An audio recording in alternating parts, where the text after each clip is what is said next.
আসসালামু আলাইকুম সুপ্রিয় দর্শক, আজকের এই ভিডিওটাতে আমি আপনাদেরকে দেখাবো কিভাবে আমরা একটি পেন ড্রাইভ কিংবা একটি ফ্ল্যাশ ড্রাইভে লক সেট করতে পারি কিংবা পাসওয়ার্ড সেট করতে পারি খুব সহজেই, কোনো ধরনের অ্যাপস কিংবা কোনো ধরনের সফটওয়্যার ছাড়া।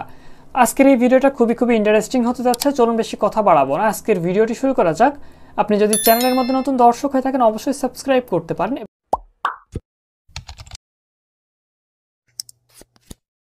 ওকে, তো অ্যাট ফার্স্ট আমরা আমাদের পেন ড্রাইভটাকে কিন্তু আমাদের ইনপুট করতে হবে কম্পিউটারে। তো সিম্পলি আমরা আমাদের কম্পিউটারে আমাদের পেন ড্রাইভটাকে আমরা ইনপুট করতেছি ফার্স্টে।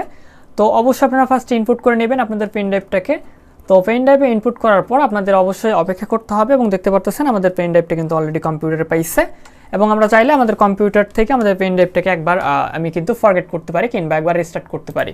তো যেহেতু আমাদের কোনো ডকুমেন্ট নেই, তো সেক্ষেত্রে আমি এখানে আমার পেন ড্রাইভটাকে একবার ফরম্যাট কিংবা একবার করে নিচ্ছি, ঠিক আছে, একবার ফ্রেশ করে নিচ্ছি। তো আপনাদের যদি কোনো ডকুমেন্ট থাকে তাহলে ফ্রেশ করার কোনো প্রয়োজন নেই। ওকে, তো পেন ড্রাইভটা আমাদের কিন্তু ডি ড্রাইভে শো করতেছে। তো আমরা এই পেন ড্রাইভটাকে এখন লক করব কিংবা পাসওয়ার্ড প্রোটেক্ট করব যাতে এটাকে অন্য খুলতে পারে।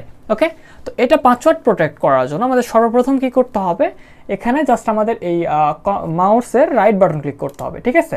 তো এখানে ক্লিক করার পর আমরা এখানে একটা অপশান দেখতে পারবো, দেখুন লেখা চলে আসে turn on to bit lock. তো সিম্পলি এখান থেকে আমাদের টার্ন অন বিট লক অপশানতে ক্লিক করতে হবে। তো সিম্পলি আমাদের এই টার্ন অন বিট লক অপশানে ক্লিক করলাম এবং এরপর আমাদের সামনে এরকমভাবে ইন্টারফেস ওপেন হয়ে গেল এবং এখানে আমাদের কিছুক্ষণ অপেক্ষা করতে হবে। তো জাস্ট কিছুক্ষণ কয়েক সেকেন্ড অপেক্ষা করার পরে আপনারা দেখতে পারবেন আপনাদের নতুন একটা কিন্তু অপশান চলে আসে। দেখুন এখানে এইভাবে চলে আসবে এবং এখানে বলতেছে যে আপনার পাসওয়ার্ডটা কীভাবে সেট করতে চাচ্ছেন, আপনি পাসওয়ার্ডটা সেট করতে চাচ্ছেন। তো এখানে জাস্ট আপনাদের এই use to password two unlock the drive এই অপশানটা অবশ্যই আপনাকে সিলেক্ট করতে হবে। তো এখানে যখন এটা সিলেক্ট করবেন দেন তারপর এখানে আপনার একটা অপশন দেখতে পারবেন পাসওয়ার্ড দেওয়ার, ঠিক আছে। তো জাস্ট আমাদের এখান থেকে পাসওয়ার্ড দেওয়ার অপশনটা এখানে আমরা পাসওয়ার্ড দিয়ে দিতে হবে। তো এখানে আপনি চাইলে যে কোনো পাসওয়ার্ড দিতে পারবেন, তো অবশ্যই একটু ভালো স্ট্রং পাসওয়ার্ড দেওয়ার চেষ্টা করবেন, ঠিক আছে। তো এখানে পাসওয়ার্ড আমি দিয়ে দিচ্ছি, জাস্ট আমি পাসওয়ার্ড দিয়ে দিচ্ছি। এখানে 8টা পাসওয়ার্ড ব্যবহার করবো আমি। তো এখানে আপনারা কিন্তু কী ধরনের দিতে পারবেন দেখুন, এখানে কিন্তু আপনি লেটার দিতে পারবেন, ছোট কিংবা বড় দুইটাই দিতে পারবেন। তারপর এখানে নাম্বার দিতে পারবেন, স্পেস দিতে পারবেন, সিম্বল দিতে পারবেন, ঠিক আছে। তো তারপরে আমি এখানে আবারও পাসওয়ার্ড আবার দিয়ে দিচ্ছি, মানে উপরে যে পাসওয়ার্ডটা আমি দিলাম সেই পাসওয়ার্ডটা এখানে আমাদের নিচেরও টাইপ করতে হবে। এক পাসওয়ার্ড দুইবার দিতে হবে, ঠিক আছে। তো জাস্ট পাসওয়ার্ডটা আপনি দিয়ে দিবেন। পাসওয়ার্ডটা দিয়ে দেওয়ার পর আপনাকে এখানে কী করতে হবে দেখুন, নিচের দিকে লেখা চলে আসছে নেক্সট। সিম্পলি আমরা এখান থেকে নেক্সট অপশানে ক্লিক করব এবং নেক্সট অপশানে ক্লিক করার পর এখানে আপনারা অপশান 2টা থেকে 3টা অপশান পেতে পারেন।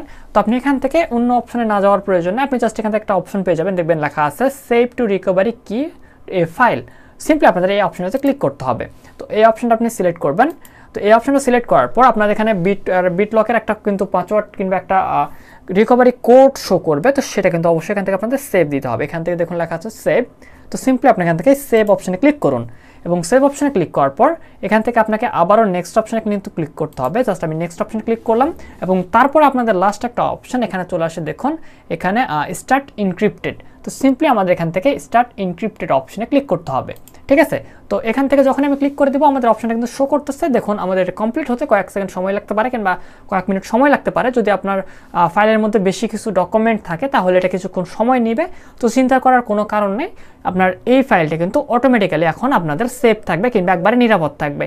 তো এভাবে খুব সহজে আপনার যে কোনো পেন ড্রাইভে আপনি কিন্তু লক কিংবা পাসওয়ার্ড প্রোটেক্ট করতে পারবেন। আশা করি বিষয়টা আপনাকে বুঝাতে পারছি। তো এইটাই ছিল আমাদের নতুন ভিডিও।